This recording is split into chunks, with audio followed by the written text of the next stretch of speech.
السلام عليكم ورحمة الله وبركاته. صباح الفل، صباح السعادة، صباح يوم جديد، يوم كله كده طاقة إيجابية ونشاط وحيوية يا جماعة. يلا حطوا لايك كده. وأول حاجة كده قبل اللايك كمان لازم نصلي على الحبيب علشان قلبك يطيب عليه أفضل الصلاة والسلام. ونبدأ يومنا كده بالنشاط وبالطاقة الإيجابية كده، واحنا دلوقتي بصوا فطرنا وبنشرب شاي. هوريكم بقى أنا خدت الفطار ونزلت عند حماتي تحت. يعني بصوا فطرنا وقُلنا بقى نشرب شاي كده مع بعض، ويالّا بينا بقى يا حاجة سلمى يعني بُصّوا أنا هي أصلًا مش باحبها تشتغل ولا حاجة. لكن أنا بصراحة باحب اللي هي مثلًا يعني ما تفضلش قاعدة، لإن طبعًا هي كبيرة في السِن، ويعني ساعات بتتوه، ساعات بتزهق، ساعات بتمِل من القعدة. فأنا بارجّعها لأيام زمان يا جماعة، بارجّعها لأيام النشاط والطاقة. طبعًا أنا باسجّل الفيديو وهي قاعدة برّه، يعني قاعدة معانا برّه أهو. فعاملة بصوا هيصة وضوضاء، لمّا لقيتني أصلًا ما نزلتش فهي قاعدة أهي. أنا بقى كده كنت واخدة الفطار ونازلة. طبعًا هي الوقتي عادت متعلقة بيّا جدًا، جدًا، جدًا، جدًا الحمد لله. هنا بقى أقول لكم يالّا بقى تعالوا هنخلّص إمتى؟ يعني عايزة باتكلّم بقى على الشقة فوق، ادعوا كده ربنا ييسّر حالنا يا رب. وهنا بقى وإحنا نازلين بعد ما فطرنا بقى سِبناها باخد الحاجة من جنبها كده، كان جنبها أكل برضُك وعيش، خدته من جنبها كده دخّلته وقُلنا بقى يالّا ما بدّهاش، نعمل إيه؟ اللي كان بيصوّر الجزء ده ياسين ابن المفتري. ياسين ابني هو اللي كان بيصوّر وعمّال يعني إيه ي ين ي حتّة اللي هو بيقول لي أنا باناحي فيكم. فأنا بالِف بقى كده على الخيط اللي إحنا هنربّط بيه البصل مش لاقيينه. يعني أبو زياد بقى كان خَده وسرح الأرض علشان يعمل شوية الغلّة أو القمح اللي كانوا على الجسور. طبعًا اللي بيصوّر دلوقتي مين؟ ياسين. يعني بُصّوا يعني لايك كده لياسين وشجّعوه بقى تشجيع من نار. هنا بقى خدنا منّه التليفون وقُلنا بقى نشتغل كده. وإحنا بننقُط في البصل كان موجود في البصل توم، يعني فاهمين؟ في توم كده بيبقى مثلًا وإحنا بنقلّع في البصل كان بيبقى معانا في الجسر توم كده.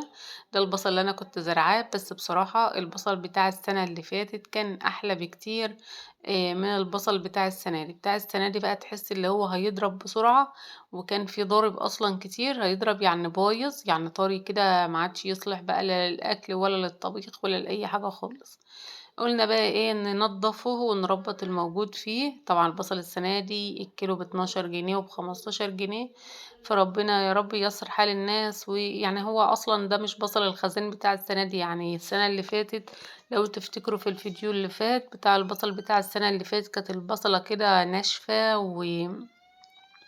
وجميلة وكانت حلوة وفضلت معايا. يعني أنا السنة اللي فاتت ما اشتريتش بصل خالص، خالص، خالص. فالله المستعان بقى. يعني إحنا البصل كان عندنا قليل السنة دي، وفي نفس الوقت ما كانش يعني مش حلو وكده. يعني أصلًا كده هنشتري بصل تاني، يعني لمّا ييجي البصل بتاع الخزين إن شاء الله نبقى نشتري شوية بصل كده حلوين ونخزّنهم بقى بأمر الله. أهو طبعًا البصل بيبقى عاوز مكان طري، يعني مكان طراوة كده ورطب. بس إحنا حطيناه كده علشان نعمل البصل اللي هو الجذور أو العروق اللي هي الورق الأخضر ده ينشف، علشان ينشف كده ويبقى حلو يعني ما شاء الله اللهم بارك يا رب. بس هو برضُك يعني هيكفّينا حبّة يعني إن شاء الله. هناخد اللي ناخده واللي يبوظ يبوظ بقى ما لناش نصيب فيه. يعني وإحنا بنعمل كده حماتي عمّالة تقول لي: "هو دي إيه، هو دي إيه؟" كان في بصل اللي هو مطلّع زرع ده اللي هو الزُرّاع ده دوّة كان ناشف ومجدّر كده ما لوش. أنا باحب البصلة اللي هي الوسط وفي نفس الوقت تكون حمرا، وكمان يكون الفُم بتاعها اللي بيطلع منّه الورق الأخضر ده ناشف، نشف بقى خلاص وبقى كده قافل على البصلة كويس جدًا. أنا باحب أجيب البصلة اللي زي دي، ما احبش أجيب البصلة اللي هي كبيرة أوي، وكمان ما احبش أجيب البصلة اللي هي الفُم بتاعها مش كويس يعني. جاية أهو حاضر. حماتي بقى بتنادى عليَّ، ما إحنا نفطر يعني وكده النهارده. أنا باسجل لكم تاني يوم بصراحة يعني.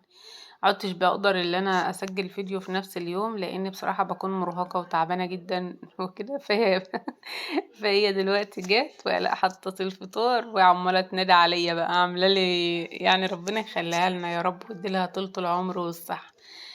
طبعًا كان حد كتب لي comment وقال لي: "يا لُبنى هي حماتِك ديّة من سِن والدتِك، يعني قد أمي وكده؟" لأ، هي أكبر من والدتي بكتير يعني فاهمين؟ يعني أنا عمتي الكبيرة اللي هي أخت أبو زياد تقريبًا من سِن والدتي، يعني هي مقاربة والدتي في السِن، لإن أنا والدتي أصلًا متجوزة صغيرة، متجوزة عندها 11 سنة، يعني كانت صغيرة لسه خالص. فربنا يا رب يدّي لها طولة العمر والصحة يا رب ويبارك فيها ويبارك في عمرها. يعني أنا حماتي أنا من دور أحفادها، يعني أنا أصلًا ليّا عمّة كنت مع ابنها في الفصل، يعني أنا وابنها كنا مع بعض في فصل، فأنا من دور أحفاد حماتي يعني فاهمين؟ فهي طبعًا سِت كبيرة وأنا والله مش باشغّلها ولا حاجة عشان ما حدّش يقول إيه أنتِ بتشغّليها والّا كده. أنا يعني باشغِلها، لإن هي دلوقتي كبيرة وفي نفس الوقت بتمشي، يعني فاهمين؟ ف فأنا باقعّدها جنبي بقى كده طول الوقت، هي خلاص يعني دلوقتي خلاص اتعوّدت على لُبنى، واتعوّدت حتى لو أنا ما نزلتلهاش هي بتطلع لي، يعني امبارح طول اليوم يمكن حد من حبايبي كان بيكلمني وهي طول اليوم معايا، يعني طول اليوم معايا وطول اليوم بتطلع، طالعة نازلة، طالعة نازلة، يعني شُفتوا عايشة دار الطفولة تاني.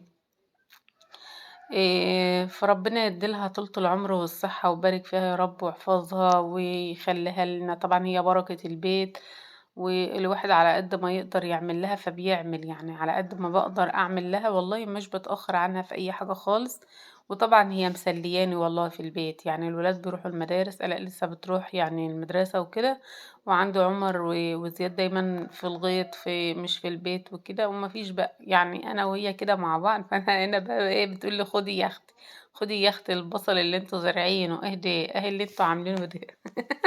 مش عاجبها حاجة خالص، يعني هي في شبابها كانت شاطرة، وكانت نشيطة كده، وكانت بتعمل كل حاجة ونضيفة والله، كانت نضيفة وشاطرة. شوفوا البطاطس اللي ورا دي، دي بقى كانت السردة اللي جاية من الأرض، فيعني هي بقى اللي كانت موزعاها كده، يعني شغليها تلاقيها بقى بتتحرك، يعني إحنا كنا دايمًا نقول تحرّكوا ففي الحركة بركة، يعني كل ما بيبقى في حركة كده تحسّي إن أنتِ نشيطة، ويعني غير ما بتقعدي، يعني فاهمين إزاي؟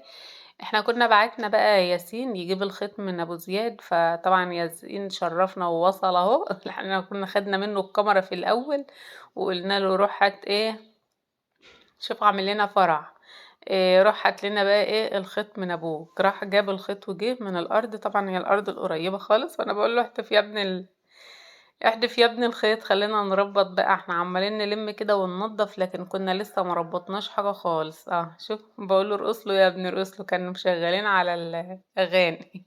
هيلقوا فينا بطاطس وشوية يلقوا فينا ياسين ابني دوّة ما لوش حل والله، شوفوا امبارح اتعوّر ساعة البث كده ويعيّط ويصرخ، ويا دوبك أنا قفلت البث من هنا، يعني بُصّوا ما سمعتلوش صوت، زي ما يكون متعمِّد أصلًا اللي هو يعمل لنا هيصة وضوضاء لمّا نكون نعمل فيديو والّا والّا عاملين بث مباشر، نام على طول، يعني حتى لمّا جيت أغسل له إيده وكده كان هو خلاص نام، بقى بياكل رز ولبن مع الملايكة. فبس، فهنا بقى إيه، كانت البطاطس ديّة اللي إحنا بقى لمّا إحنا جينا حطيناها في التلاجة وكده، فلازمًا بننقضها كويس، ما نسيبش فيها أي حاجة مش حلوة، بننقض منها السردة وبننقض منها كل حاجة، علشان يعني أمّا تطلع من التلاجة تعرفي اللي أنتِ تتصرّفي فيها وتبيعيها وكده. هنا بقى ربّطنا شوية البصل، هُم دول بقى شوية البصل أهو. فقُلت بدل ما أسيبهم بقى تحت وكده، أنا هاحطهم في البلكونة بتاع الشقة اللي إحنا قاعدين فيها في الشمس كده برضُك، وفي نفس الوقت يبقوا قدّام إيدينا، يعني إحنا أصلًا بنطبخ منهم وكده، فكل شوية بقى إيه، انزلوا هاتوا بصلة، هاتوا لنا بصلتين من تحت كده يعني، فأنا ما عنديش حاجة أحط فيها دلوقتي في المطبخ، أصلًا ما فيش مكان في المطبخ اللي إحنا فيه ده، فقُلت بقى إيه نطلّعهم ونرصهم كده عندنا، يبقوا في البلكونة، أصلًا ما عدتش بادخل البلكونة بتاع الشقة اللي إحنا فيها تحت دي، لإن أنا يا دوبك باكنسها بس، يعني أنا باكنسها وخلاص، لكن أنا ما عدتش باستخدمها يعني، أنا عندي البلكونة بتاعتي فوق، باغسل في المطبخ عندي زي ما أنتم شايفين كده، باغسل فوق في شقتي وبانشر في بلكونتي الحلوة اللي أنا متعودة عليها، فأحسن، فيها حركة وفيها براح كده.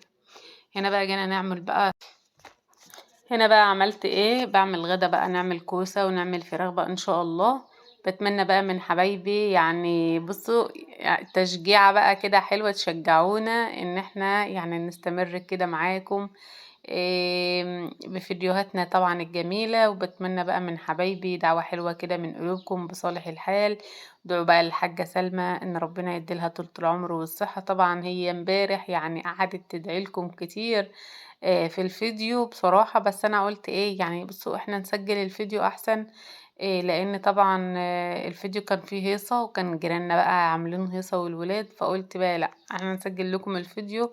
وطبعا هي بتدعي لكم بصالح الحال كده لينا وليكم يا رب. ربنا يوفقكم وييسر حالكم ويرزقكم ويرزق كل مشتاق يا رب بالخلف الصالح. ربنا يا رب يبارك في أعماركم ويبارك في ولادكم اللهم آمين يا رب. هنا بقى ياسين ابني كان عمال يقول لها يلا يا ستو أبو زيد بقى وكلهم كانوا قاعدين. وهي عمالة تقول لهم اللي مش هيقعد ياكل أنا مانيش مش واكل. عمالة أتكلم أبو زيد قوم يلا يا ابني قوم يا حبيبي. قلت له شوف أنت بتنادى على العيال يعني بصوا بتيجي جاري. قلت لها بس يلا ناكل احنا وملكيش دعوة بهم احنا هناكل احنا هم مش هياكلوا معانا. اكل انا وانتي يلا. ربنا يخلي لها اولادها يا رب ويحفظهم ويديلها طولة العمر والصحة يا رب اللهم امين. وطبعا اللي عجبه الفيديو ما ينسناش بقى بلايك وشير واشتراك في القناة يا حبايبي علشان قناتنا تكبر بيكم. يلا اترككم في رعاية الله وحفظه مع السلامة.